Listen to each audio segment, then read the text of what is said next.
And I'm in the studio, and we're looking at the book of Proverbs, and we started Proverbs chapter 6 on last week, and I'd like us to go back to Proverbs chapter 6, and I'm going to begin to read the various verses to see if we can pull what we learned last week into this week and then move forward. Proverbs chapter 6, verse number 1. I don't know does your Bible have any labels at the top of? It does. This Okay. particular one says warnings against folly.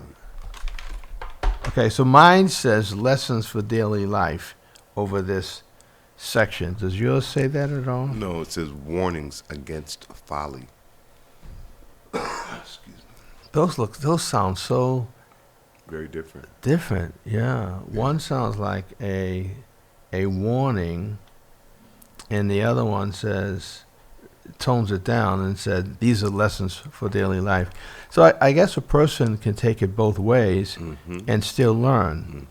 So, my child, if you have put security for a friend's debt, if you have put up the security for a friend's debt, or agreed to guarantee the debt of a stranger, if you have trapped yourself by your agreement and are caught by what you said, verse 3 says, follow my advice and save yourself. So my question to you and then to me is, have you ever said that you were going to secure somebody's debt, whether it's somebody you know or somebody you do not know? Have you ever done? I'll take care of it. I'll meet those financial obligations. You just go on. I got this. Yeah. Oh, you have? I have. I've done this for my children, and I've done it for my wife. I used to do it for many young people that I work with, but I sometimes I become a little aggravated if it's the same person over and over again, and they're doing the same thing. So they're making commitments, they're gambling, they're buying things that they can't pay for, then people come looking for their money. When they do it on a continually, it's like you end up feeding them and enabling them to do it until you say, I'm not going to do this any longer. And I've had to do that over the years. I had to learn the hard way. My child, if you have put up security for a friend's debt, and it's one thing to put up the security for someone that you really don't know, but when you put up security for a friend, somebody that you don't want to see them get hurt, or you are hoping that this will be the last time that you have to bail them out, and it's not. And sometimes you find out that your friend is addicted to something, and when they're addicted, the way that they come off makes it sound so sincere. This is the last time, or this is not what you think it is. They learn so many different ways to manipulate you so that they can glean from you. Verse number 2 says, if you have trapped yourself by your agreement and are caught by what you said, follow my advice and save yourself. So the psalmist is really getting down to the basic nitty and fundamental gritty of debt, and saying that you're going to cover a debt for a friend or a stranger. It says in verse 3, follow my advice, save yourself, for you have placed yourself at your friend's mercy. Now swallow your pride. So, for example, if you say to your friend that you're going to take over their responsibility, but they have gone to the debtors, the people that they are indebted to, and they have told them that Pastor Hobson is going to meet my obligation, sometimes that puts you on the hook. And we have a student that just came into the class, and Are you going to pull up your Bible on your phone? Is that what you're doing? Yes, sir. Okay. We're at, So, I mean, some of us carry real Bibles. I want you to know that. Yeah, I'm going to get into that practice too. Okay. Right now my shoulder is sick. I'm kind of shying away from it. I understand. Because I went and looked at the Bible I spoke to you about. Beautiful Yeah. Bible. But it's a big Bible. And No, bring a nice small one in. So I don't have my sheets today. That's why I'm saying that. Okay, so we're at Proverbs what? Chapter 6. Yeah. 6. Yeah. So when somebody who's in debt comes to you and you say you're going to assume that responsibility, they go back to the debtors and they tell them that Pastor Hobbs said he's got this. So it goes from that person to you. And in some instances, it's now on both of you. So whatever is going to be the consequence of him not fulfilling the obligation, it now is going to be your consequence. That's why I had to stop that. And there are times when somebody would come to me and ask me to write a recommendation for a job. And I used to do that for people that I knew, and I did it for a person that I thought I knew. They took a job in City Hall, and I received a telephone call from City Hall, and I believe it was less than a month, saying that the person isn't showing up. They believe the person is on illegal drugs, and they had to fire the person. And I had to say to the person, "You have made it now impossible for me to help people with jobs in City Hall." Yeah. But because they're on illegal substances, although they feel remorse, sorrowful, they'll do it again. Yeah. And so I had to learn the lesson, and I wish I had this. I wish I had this down, because I don't do this anymore. I don't. No. So it says, verse number 4, don't put off, do it now. Don't rest until you do. Verse 5, save yourself like a gazelle escaping from a hunter, like a bird fleeing from a net. The imagery around verse 5 is very clear for me. Save yourself. You ever see a gazelle run even before they see the predator? And have you ever seen birds flying away? Sometimes you're driving your car, and there are birds in front of you eating on the street, and they see your car, and they're gone. You think you hit them, but they're gone before you even know that they flew away. This is saying we've got to move away from these things like an animal would do it, sensing danger. So can you guys sense danger when someone's asking you to support them or finance them or give them some money or this or that? Can you sense the danger? You do? So how do you handle it? How do you tell the person no? See, now, in that case, now, it's better for you to give the person a couple of dollars, if it's monetary, as opposed to lending it to them. So you're not expecting it back. Because I've gotten burned like that, quite a few times. So I can, I have this sense about me when somebody approach me for anything, for any reason. So you would give that person a few dollars if they said, I'm in debt and Yes. So why would you just say, I'm not giving you anything? Then again, the person is suffering. You want to get close to your mic. You don't want to really It's just bring them down. You don't want to really cause them any pain. So you're trying to help them. So I guess in my own words. See, I have his mic off because he doesn't know that he's making all that noise with the mic. Okay? Yeah. I guess in my own words, you're better off. It's not that I'm afraid to tell them, but right at that point, they're probably too tender. They're hurting. You don't want to add fuel to the fire there. So you just help. If they can figure it out, fine. But Okay. Dr. Tina Saxon. Interesting. So I can. So no, let me behave myself like a student here. 'Cause I don't. I mean, yeah. Okay. All right. What about you, Pastor Hobbs? How have you handled a repeat request from somebody that you know you cannot do this, and how has it broken your heart? Has it hurt you? Sure it has. Sure it has, and I've had to do it just because it will hurt me more if you continue to do that, and you're continually finding yourself in a situation that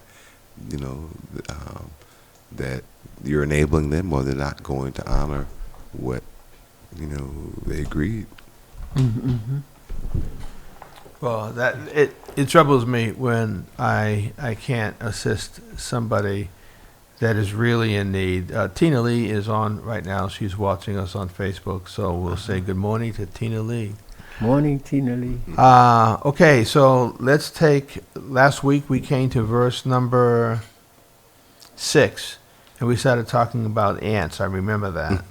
It says, take a lesson from the ants, you lazy bones. Learn from their ways and become wise. So when I first read this years ago, I had no idea why the Bible was referencing ants, because I had never studied an ant. So all I did was crush them with my foot. Yeah. Push them off of the counter at the house, spray them with ant repellent, put poison down, and hope that I don't mistake the poison for food. So what does your version say, both of you, on verse number 6?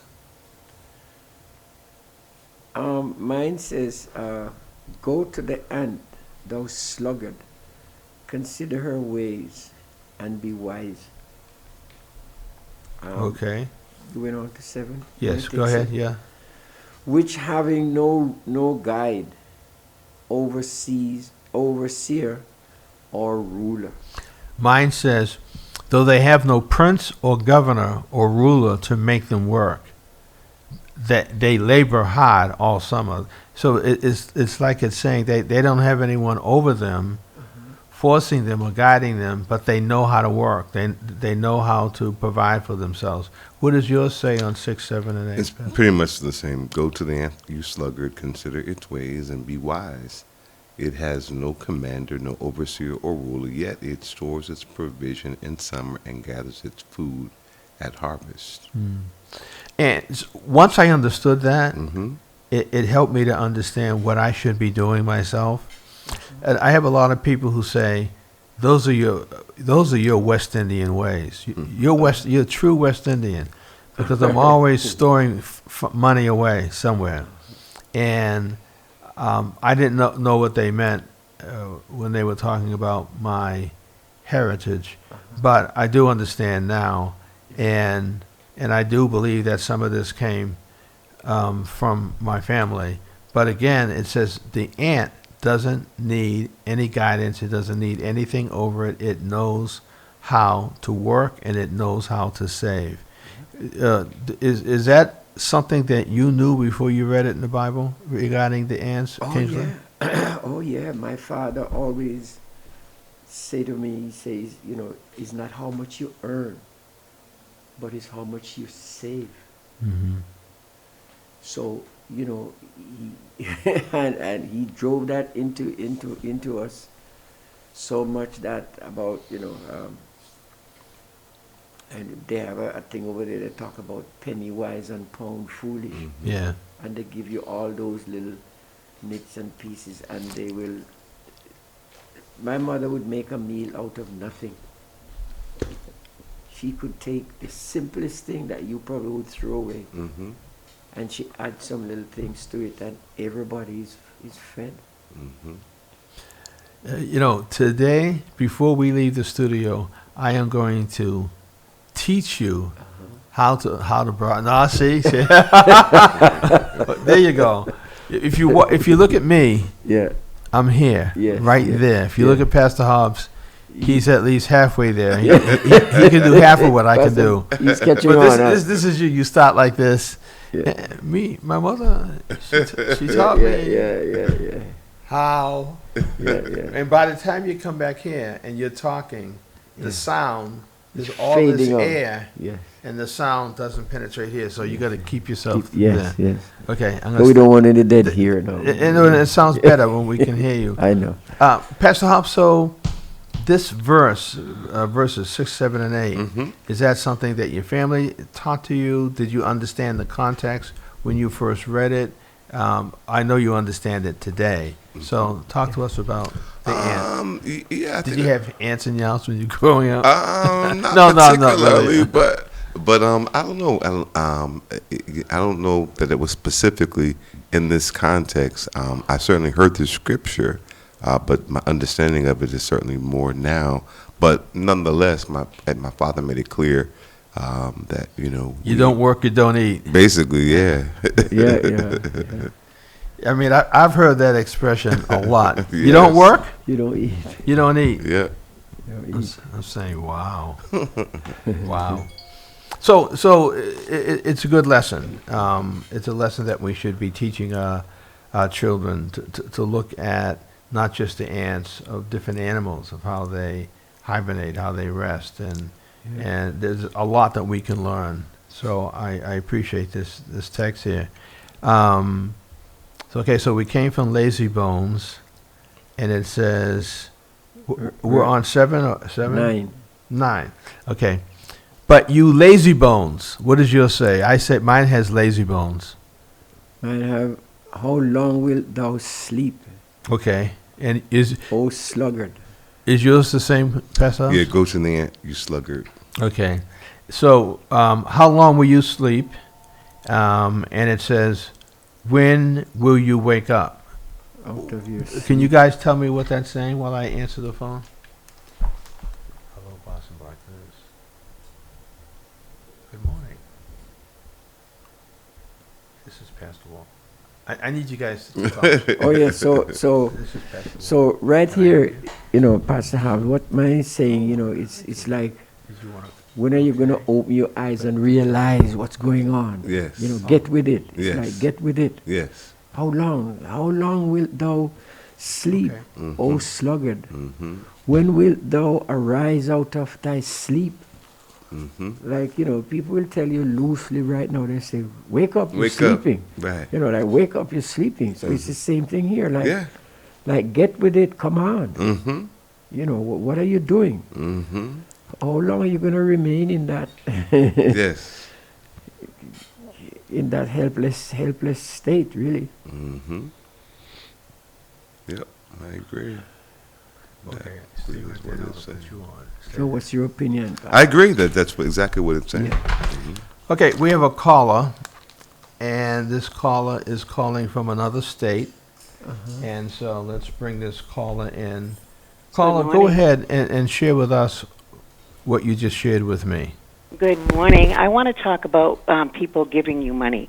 At the time I was in active addiction, I remember Brother Kingsley. I asked you for $20, and you gave it to me. And I was grateful for it, but at the same time, I used it for drugs, I will say that. At the same time, I wouldn't have wanted anyone to really completely enable me, because that would have been detrimental to my addiction. Thank God I'm over 4 years clean in sobriety, and I'm grateful for that. But I will say that your point about somebody hurting at the time, I was hurting at the time, and you gave it to me, and I really appreciated it. But I will say again, I would have went out and got it any other kind of way. I know that. So I'm just grateful that you made that statement, but it's also good not to give somebody money all the time, because you do enable them. And I'm grateful for people that didn't enable me also. So good morning, you guys. Good morning. Blessings. Thank you. Good morning. Thank you, Tina. You're welcome. Appreciate it. You're welcome. All right, bye-bye. I mean, it's hard when somebody, it's hard when somebody that you care about, that you work with, that you're associated with, has a need, Yeah. and they're asking you, and you may not know that they are addicted to illegal drugs. You may not know all the circumstances in your lives. Yeah. You may not know that they owe that money.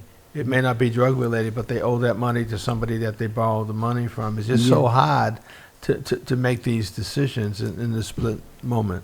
It's hard, and like I say, you have to be sensitive, really, to to what they're going through. You may not understand it, but you could, like Tina Lee just said there now, you could hurt her more by saying, okay, all right, I'm gonna lend you $100. You might say, wow, let me go out and get her fixed. I mean, because that's where she is. So you're better off taking that pressure off of her by telling her, say, well, okay, here's this 20, and you're not expecting it back. And so you free her up really, and that will even deter her down the line. Say, well, I asked him, I can't go back to him.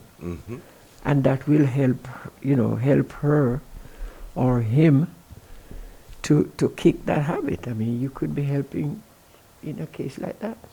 I keep money in my car for people who are standing up at the signs, and you see a lot of folks standing with signs, and the newest thing is that it's the mother and the father standing up, and they have a big sign, help us to eat. We don't have any food. God bless you. I want to say, what church you go to? I want to say, do you know Jesus is your Savior and Lord? Do you say that just because you think that that's going to work? But you see, yesterday I was driving, and I was at the stop, and the gentleman had the sign. He wasn't moving, he just had the sign. And his wife and daughter were sitting on the grass, and it just makes it look, my heart was, And so one guy wasn't helping them at all. Then he decided to roll his window down and gave her $1 or him $1. And I couldn't do that because my coins are all in a bag in my car, and I would have had to go in, find the coins I was going to give. The light was changing. I would have had to go in and grab everything and then to do it. And I do not always do it because I'm always security conscious of somebody wanting to rob me or carjack my car, and so I'm always between overprotecting myself or protecting myself over against trying to give people the help that they need. Okay, so let's go to somebody want to pick up wherever we ended, and you can read your antiquated Bible, and I'll try to interpret it.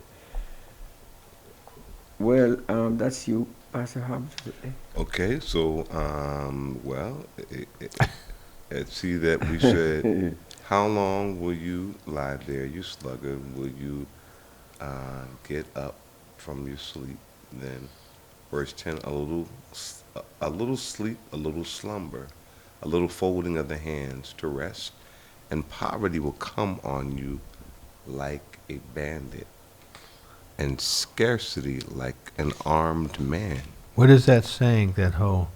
And let me know if you need some help from me, from the teaching. I mean, in essence, I think what it's saying is, a little like laziness, or, and then, will you justify, rationalize you not being consistent and diligent, and ultimately poverty coming upon you abruptly. Right. So, I'm on the couch, and you are my therapist. Okay, both of you are my therapist. One from Jamaica, one from Trini? One from Panya. Where? Panya. Panya. That's what they call Americans, Oh, okay. Oh, Americans. You didn't know that, huh? No. Panya, I don't understand all of my West Indian roots. I find it difficult to rest. I used to find it difficult to rest because of that scripture. No. I over applied the scripture, right? So I'm saying I need to rest, I need to sleep, but I shouldn't, because I've got to finish this project. I got to finish that project. Within the past 2 years, that has all changed in my life, and I have to take a nap, and it's just I have to nap. And sometimes I'll say to Karen, I'm going to take a nap, and that nap can go for 4 or 5 hours, and I wake up with guilt because I should have been working for those 4 or 5 hours, and I had to come to terms with, you work. When you work, you work. Yes. You know, you work more than Kingsley. You work more than Pastor Hobbs. Uh-oh. You work more than Tina Lee. And I say to myself, if you slept that long, that means you were tired. Tired. And at your age, you've worked hard. Yeah. But again, I still struggle with it. The Pastor Hobbs, do you struggle with taking a nap? No, No. not at all. Nope. See, me. Why don't you? Have you ever? I mean, if your body's tired, I mean, So you're in touch, I in might, tune. I mean, I might fight it, but the truth of the matter is, if it's fighting, if your body's saying that it needs sleep, then it needs sleep. So Right. I'm learning to go with it. And you're not a lazy bones anyway. You're right. You're not lazy. So if I see you, if I come into the studio, and you're sleeping for the whole day, I just make the assumption that you've been ministering to somebody, that you're very tired. I don't look at it and say, why are you always sleeping? Because you're not. Yeah. I just look at it and say, you've been ministering. You're getting your rest. You know, take it off the couch and put it in your office. What about you, Kingsley? Do you feel guilty when you rest because No. of the scripture? No, I don't, because I'm a hard-working person. Yeah. And this is basically talking about the person who don't want to work. Right. This person don't want to work. He said, and I remember the last time we read this, I was telling you how my father drove that into us. And he didn't tell me, he didn't tell us he was reading scripture. He used to speak from his head. And we thought he was speaking parables. And not too long ago, me and one of my sisters had this conversation, and we said that's what he was doing. He was telling, but she knew. She knew. I don't know when she found out, but he was quoting scriptures to us, and he always say, "Yet a little time to sleep, and so shall your poverty be." And he always say that. And Yeah, I'm in the process of figuring out my retirement plans. But included in those retirement plans is getting my resume done, and because I'm going to go to find another job. why not? So if I left here, I'm still going to work. Of course. I'm not going to be home in my skivvies watching Jerry Springer. You die young. You die early. Right, there you go. If I mean, and statistic tells you. I mean, the person who always get up and go to work, and all of a sudden they go home and put their feet up, they don't last too long, because they before you know it, you can't walk. Right, but I don't want to be like this person. There was a associate of mine who worked in City Hall, and every morning he would get up and he would drive to City Hall, park his car, and go to work. He had a routine. Okay. Well, either they let him go or he stepped down. But when I was driving to work to the courthouse in the mornings, I'd see him in his car with a suit and tie on, Oh no. driving. Oh no. He Stuck in that mode. He was stuck in that mode Stuck with a in suit that and tie mode. on. That's not going to be me. No, because that's not thinking straight. Because he passed off saying, "Renee, pass the walls here again." No, you're not. Who's going to tell him that he doesn't work You here don't any work longer? here anymore. That mean no, you know what they say, Alzheimer's setting? Yeah. I don't know what's going to set in. Something no. But anyway, I mean, the thing about sleeping, I've dealt with it, or I'm dealing with it, and getting my rest. And I'm not a lazy bones. There might be one in this room, but I'm not one of them. No, I don't wear. I said no. He said we're past the house. Saying what? Bring it to me. Bring it to me. Okay, so where are we? A little So we extra. are at Verse number 12. Could somebody take 12, 13, and 14? you wanna go past that or you want me to go? You can go. A naughty person, a wicked man, walk with a forward mouth. He winketh with his eyes. He speaketh with his feet. He teacheth with his fingers. Is it up to 14? Yes, 2:14. Forwardness is in his heart. He deviseth mischief continually. He soweth discord. He soweth discord. Therefore shall his calamity come suddenly. Suddenly shall he be broken without remedy. All right, let me take what you just read out of the version that you read it from, and let me simplify it for those who might be listening. What are worthless and wicked people like? It says they are constant liars. Do you have people around you who can never tell the truth? Yeah, I have them around me. They cannot tell the truth. It's a pattern. It's something I don't know where it came from. Maybe it was survival, but they cannot tell the truth. So if they say go left, I'm going to go Right. to the right because I can't believe anything, and that's hard.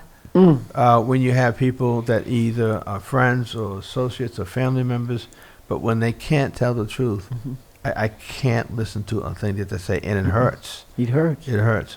What are worthless and wicked people? They are constant liars, signaling their deceit with a wink of an eye, a nudge of the foot, or a wiggle of the finger. Their, verse 14, their perverted hearts plot evil. I know people like that are always doing that, and they constantly stir up trouble. But they will be destroyed suddenly, broken in an instant, beyond a hope of healing. I would not want to be in that situation where I lie. And so many people, when they lie, so many people can't keep up with what they're lying about. Right? So if you keep questioning them and you keep asking them questions, sooner or later, you're going to trip them up, or they're going to trip up themselves. And it is very hard for me to be around. If I was working clinically with somebody, that's one thing. But it's hard for me to be around people, and we're all saying we're moving toward the same goal, and all they do is lie. How have you folk handled people like that? Do you extend grace to them? How do you, have you ever tried to correct them? Have you ever confronted them? At times I confront them. Another time you try to nudge them by whether it's repeating something or action, because what I'm really sensitive about, I don't want them to sin more, because like you said, the more you question them, the more they're gonna lie. They go deeper and deeper. They're gonna deeper. So I don't want to help them to sunk down into that. So I probably just back off and leave it alone. Pastor Hobbs, do you associate or still associate with people that you know are like this? Do you pull away? Do you think by staying in contact with them, you can help them? How do you handle? All the above in different situations. So there's certainly people, around who I've had to, who try to help, and other folks who I've had to pull away from, and just adjust the boundaries. So from a distance, it just depends. And because you go into the correctional institutions, you have to discern real quickly, especially if someone's asking you to help them. You have to discern very quickly whether you can, based on the information that they've given me. And years ago, when I would be working with young people or going into the institution, I would always, especially the institution, I would always want to talk to their attorneys. Because their attorneys are the ones who work with them, and they're not going to give me all the details of the cases, but it just gave me a perspective to read the files sometimes, or just to talk to the attorney who would say, you got to be careful with this one. And it would hurt me to finally recognize that the person smiling in my face, the person who wants to help, is notorious for not telling the truth. And I have to pull away from something like that, especially when you're letting people come into the inner sanctum of the work that you do. Okay. Another thing, if I can throw this in there quick, another good thing I see to do is to pray for that person. Mm-hmm. To pray for that person. Okay, I am looking at the time, 9:19. Man. Yeah. I'll take verses 16, 17, 18, and 19 because of the time. There are 6 things the Lord hates, and 2 of them are in the room. No, only playing. There are 6 things the Lord hates.